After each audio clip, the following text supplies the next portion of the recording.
Parts of East Winter Garden are being annexed into their true home. New parking is coming to downtown Winter Garden, mandatory mask stay at OCPS, and an elected official seems to have a beef with the West Orange Times and Observer. The date is February 3rd, 2022. We're going to go through these stories and more. Welcome to West Orange on the Go. My name is Austin Arthur, and this is where we do local news and comment. And when I say local news, I mean hyper-local. West Orange. This is your news. We begin in 10 seconds. You're listening to West Orange on the Go. Brought to you by the West Orange Times and Observer. Hosted by Austin Arthur. West Orange on the Go. Residents gathered in the halls of Winter Garden City Commission chambers on Thursday, January 27th, to speak out in support of an interlocal agreement between the city of Winter Garden and Orange County for the annexation of an East Winter Garden enclave. Community Development Director Steve Pash said the agreement annexes the properties as well as the rights of way. The maintenance of roads and ponds will be turned over to the city. Pash explained, there is one portion of the agreement that requires the county to do what is known as the, quote, East Bay Street paving and drainage improvements. That allows the county up to 5 years to complete. Now, this is a big deal, and at the meeting, a lot of the citizens were speaking out about this drainage problem that has been going on for decades. Mayor John Reese said it best, quote, what's the reason that this is going to take Orange County 5 years to complete the project? Other than that, it's the county, end quote. The mayor went on to suggest that perhaps the city can fix it themselves and then get reimbursed by the county. And the city staff will be looking into this proposal by bringing it to the county. Now, the full story is in this week's paper by Annabelle Sykes. And in other similar City of Winter Garden news, Amy Questenberry tells us about the new Community Resource Center. She writes, East Winter Garden residents will soon have a place to apply for jobs, seek community services, obtain housing assistance, and more. The City of Winter Garden has been working on huge plans for the East Side and is ready to launch the revitalization efforts. City Manager John Williams calls the next step an asset for the residents. A 1,000-square-foot mobile building has been placed on Center Street near 10th to serve as a community resource center and to provide programming and services to its residents. A job center, housing assistance, business opportunities, a healthy West Orange kiosk, community liaison office, meeting space, and additional community services will be offered. The public will be invited to an open house in late spring or early summer to learn all about what it has to offer for the community. Now, Commissioner Mark Mashel, who is the commissioner for this district, is quoted here, there was some misinformation about this building being a police substation. That was never the intention, end quote. And he does go on to discuss this topic more in the article. Check out all the details by reading this week's paper. Now, one final piece of news surrounding the city of Winter Garden is that construction on the North Boyd Street parking lot has begun. This will bring a total of 124 new parking spaces to the downtown area on Boyd Street, including associated drainage, landscaping, irrigation, and lighting improvements. The project will also include the installation of a bicycle repair shelter at the southwest corner of the parking lot. The lot at 63 North Boyd will close starting February 7th and remain closed until the new parking lot is constructed. Anticipated completion is mid-May. Now, Orange County District 1 Commissioner Nicole Wilson hosted a virtual community meeting along with the Orange County Parks and Recreation Office January 18th to gather community input on what should go into the planned Watermark Park in Horizon West. Watermark Park is part of a greater expansion of parks into Horizon West that will open within the next 5 years. And this one is expected to open in 2024. With the rapid growth of the area, it already had been foreseen that the area would need more parks as families move in. Watermark is expected to cost $1.2 million for the design and construction. Now, a follow-up meeting is set to take place March 30th. Now, you may ask, how do I know about this meeting? How do I know about all these meetings that are going on affecting us in West Orange County? Well, one really good way is to stay connected with us here at the West Orange Times and Observer. You could go online and fill out your subscriptions that you want, your e-newspaper, promotion and deals, daily headlines. You know, we will give you the heads up often when these kind of meetings are about to occur. So it's a good way to do it. It's a good way to stay connected. And we always like to follow up on them too, tell you what happened, tell you what's going on in the communities. You know, Facebook is a great tool for that. I mean, I'm not a big social media guy, but I guess I am on the Facebook a lot. But sometimes, actually I got in Facebook trouble. Not Facebook jail, of course, but some trouble with the Facebook in a group. I found myself kicked out of a Facebook group. I was very surprised by this. I didn't know what was going on. I couldn't find the group anymore. It's the Rants, Raves, and Reviews. Now, I think a lot of you are familiar with the Winter Garden, Rants, Raves, and Reviews. I think that's the biggest. I think it's the original, the big kahuna there. And I like the Rants, Raves, and Reviews, particularly because I like the raves. I think that we need to be positive. We need to tell each other our great experiences in the communities. I'm not a big fan of the rants. I emailed, I didn't email, I did the messenger. I went on the messenger and messaged the founder of the Rants, Raves, and Reviews, Sean O'Neill. And I said, hey, I think might be some kind of mistake. I think I'm banned from the group somehow. Well, he told me that I was the biggest violator of the rules Rants, Raves, and Reviews has, or he said one of the biggest. So this was a shock to me, a total shock. I like to follow the rules, but apparently I'm a big rule breaker on the Rants, Raves, and Reviews.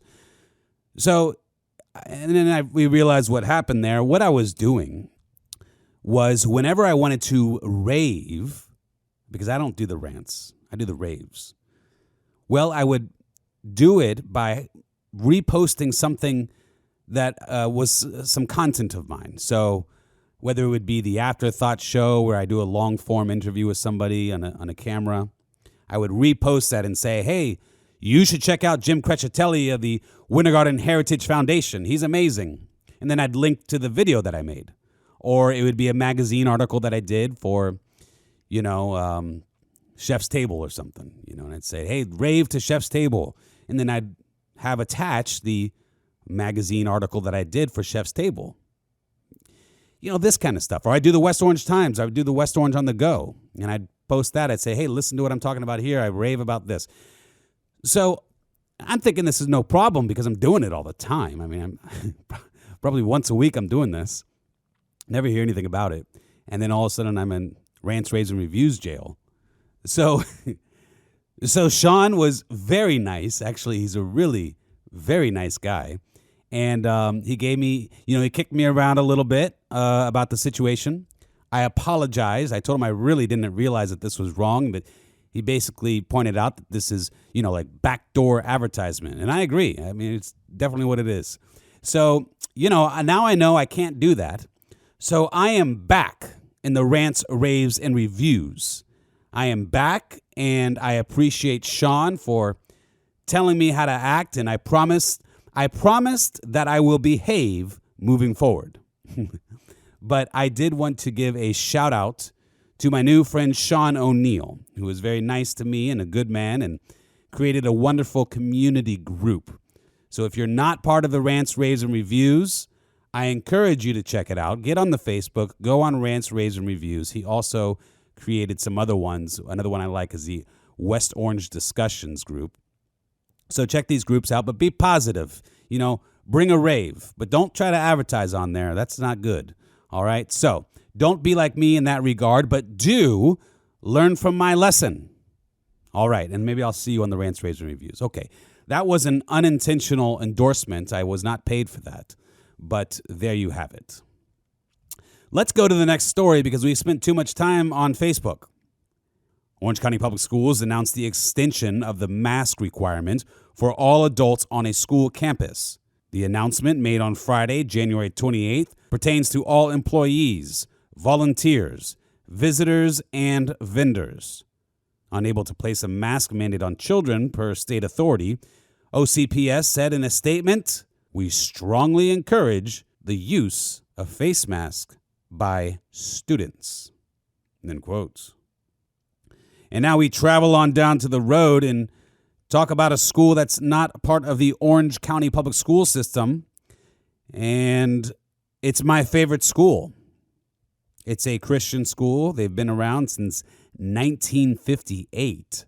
The church that they're associated with has been around for well over 100 years. It's Foundation Academy. You need to check them out, where character matters. Okay, now let's go into the final page. Now, I call it that because sometimes it's a story from the newspaper I'll read, or sometimes it's, something important I want to talk about, and we'll go through it together. But today, I kind of want to revisit a story from last week. Now, just remember, before we get into this is local news and comment, where I go through the stories from the West Orange Times and Observer and give my comment sometimes. And I don't always give a comment, but sometimes I do. And it's kind of a subjective editorial style comment. It does not represent the West Orange Times and Observer. My opinions don't. They represent Austin Arthur. That's me. Okay? So just keep that in mind as we go through this.